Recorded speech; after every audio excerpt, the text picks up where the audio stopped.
Бараат кечеси деп коет туугандар. Бараат дегени бул күнөөдөн арылган, тазаланган кече. 15-Шаабан айы Бараат кечеси. 1 жылдык чечим чыгат.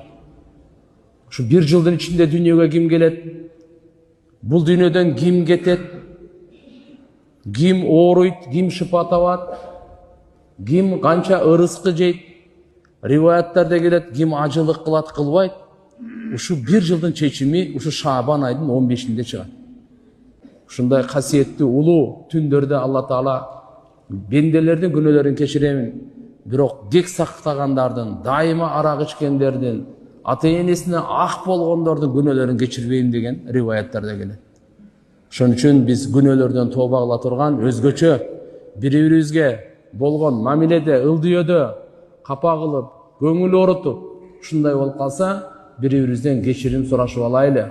Болбосо мындай касиеттүү улуу түндөрдө дагы кечирим. Бараат кечеси деп коет туугандар. Бараат деген